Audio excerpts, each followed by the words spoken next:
I was 21 when this happened. It was 2017, and at the time, I was working part-time at a gas station, a few towns over from where I lived. It was one of those jobs I only planned to keep for a few months, just until I figured out what I wanted to do next. The shifts were usually easy. Most of the work involved ringing up snacks, cigarettes, lottery tickets, and the occasional customer paying cash for gas. During the day, it was annoying but normal. The nights were different. The nights dragged. The place felt too bright inside and too dark outside, and every customer felt a little stranger than the last. That night, I was working the closing shift by myself, and I still think about it all the time. The store closed at midnight. Around 9 or 10 p.m., the phone started ringing. I answered without thinking anything of it. The second I picked up, I heard a weird voice.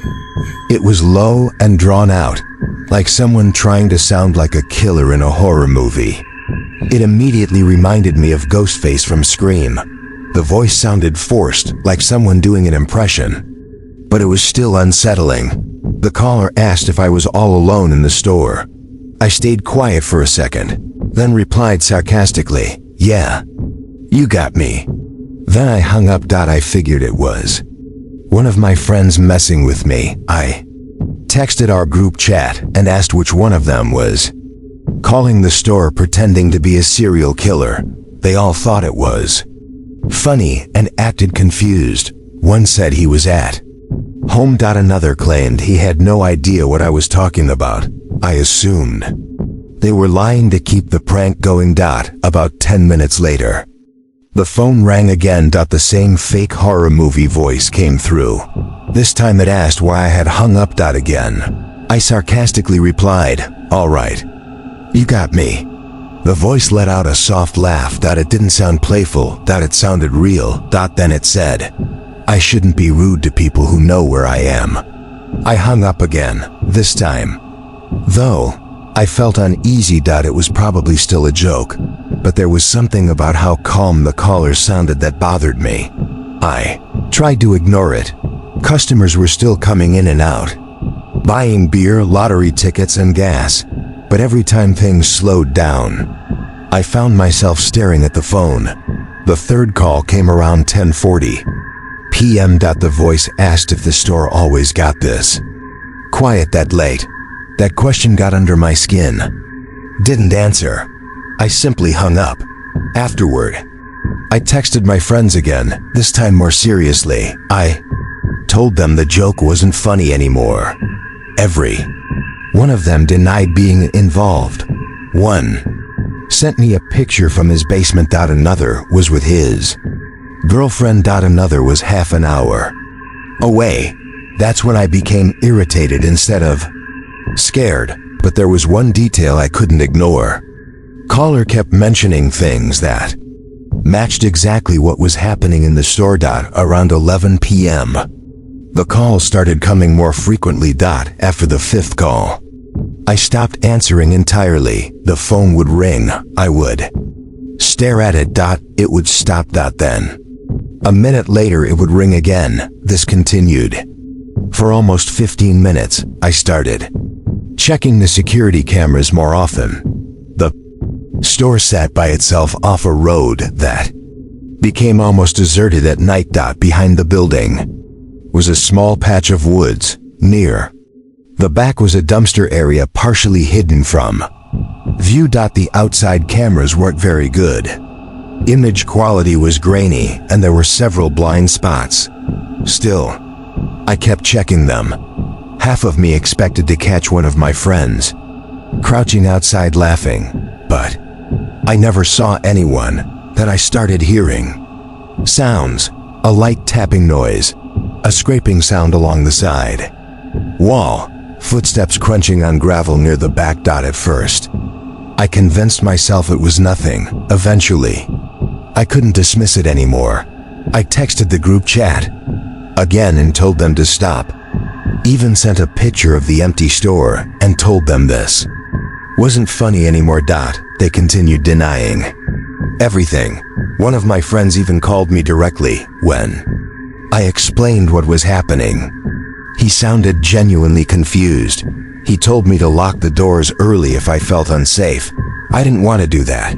Part of me still believed I was overreacting. Around 11:40 p.m., one final customer entered the store.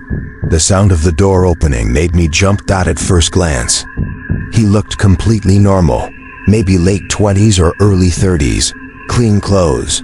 Nothing strange about him, but he never said hello. Instead, he wandered through the aisles. I watched him through the security cameras while pretending not to. He spent far too much time inside for someone who eventually bought only a bag of chips. Drifted between aisles. Stopped. Looked around several times. I noticed the top half of his face peeking over the shelves toward the counter. Not casually. It felt like he was checking on me. My stomach began tightening. Eventually, he brought a bag of chips to the register. Still, without saying a word, I scanned the item, looked down at the register, looked back up.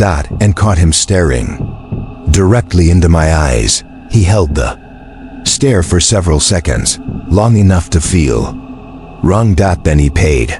I handed him the bag. He turned and walked toward the exit. For a moment, I thought I had imagined everything. Then he stopped halfway through the doorway. Without fully turning around, he tilted his head back toward me. His chin lowered. His eyes looked upward. And then he smiled. It was one of the most disturbing smiles I have ever seen. It looked deliberate. Like he knew exactly how creepy he appeared. Every hair on my body stood up. He stepped outside. Instead of heading toward vehicle or gas pump, he walked around the side of the building. The entire time, he kept staring at me through the glass, still smiling. I rushed to the camera monitor. I watched him round the corner toward the woods. Then he disappeared into a blind spot. He never came back. Out. 10 seconds passed, then 20. Then a full minute. Nothing. That was enough. I locked the doors early. I texted my family and friends, telling them there was a creepy man outside, and that I wasn't joking anymore. I rushed through the closing routine, barely cleaned anything, constantly checked the cameras. Midnight finally arrived. I grabbed my belongings and prepared to leave. Unlocking the door felt terrifying. The moment I stepped outside, I hurried to relock it. Then I ran toward my car. I was almost there when I heard footsteps. Fast footsteps. Not running. Almost speed walking. I turned around. It was him. The same man. He emerged from the front corner of the building and moved quickly toward me. I yanked my car door open, jumped inside, locked. It started the engine the second it came alive. I threw the car into reverse and sped out of the parking lot. As I drove away, I looked in the mirror. He was standing beneath the lights, watching me leave. The entire drive home, I kept texting friends and family. I knew then that none of it had been a prank. The next day, I told my boss everything. He reviewed the footage and insisted the man looked like a normal customer. That response made me furious. I was the one who had been there. I was the one receiving the calls. I was the one who watched that man disappear around the building and reappear when I tried to leave. Footage couldn't capture the feeling of being there. I quit shortly afterward. I simply told my boss that if he thought that behavior was normal, he could work the closing shift himself. Even today, years later, I still believe the caller and the man in the store were the same person. I can't prove it, but I know what happened that night.